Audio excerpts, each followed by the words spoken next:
ரீசெண்டாக நான் அமேசான்லேருந்து இந்த ப்ராடக்ட் வாங்கியிருந்தேன். இது யூஸ் ஆகுமா ஆகாதான்லாம் தெரில. பார்க்க வித்தியாசமாக இருந்துச்சு அப்படின்னு சொல்லிட்டு வாங்கிட்டேன். ஸோ இது என்னென்னு பார்த்தீங்கன்னா 6 பீசஸ் வந்துருந்துச்சு.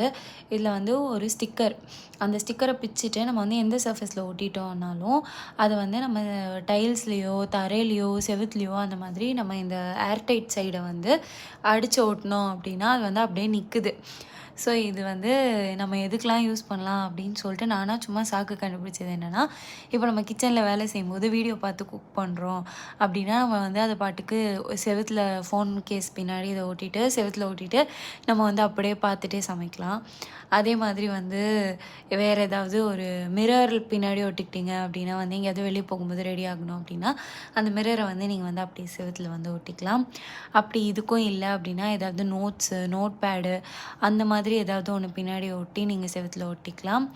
இல்லை நீங்கள் ஆணி அடிக்காமல் செவுத்தில் கம் போட்டு ஒட்டாமல் நீங்கள் எதையாவது தொங்க விடணுன்னா கூட நீங்கள் பண்ணலாம். நான் வந்து இது சும்மா ஒரு ஆர்வத்தில் வாங்கிட்டேன். ஆனால் உங்களுக்கு இது யூஸ் ஆகும் அப்படின்னா கண்டிப்பாக நீங்கள் வந்து ட்ரை பண்ணி பாருங்கள். எனக்கு இது கிச்சனில் குக்கிங் பண்ணும்போது வீடியோஸ் பார்த்து குக் பண்ணும்போது ரொம்பவே ஹெல்ப்ஃபுல்லாக இருக்குது. அதனால் நான் வந்து என்னோடய ஃபோன் கேஸ் பின்னாடி ஒட்டி வச்சுருக்கேன். க்ரிப்பு ரொம்பவே நல்லாயிருக்கு, க்ளூவுமே ரொம்ப நல்லாயிருக்கு. ஸோ அதனால் நீங்கள் ஒட்டிட்டு ஒரு 1 or 2 ஹவர்ஸ் கழித்து இதை யூஸ் பண்ணிங்க அப்படின்னா அந்த கம் நல்லா உங்கள் ஃபோன் கேஸோட ஒட்டிக்க ஹெல்ப்ஃபுல்லாக இருக்கும். அடுத்த வீடியோவில்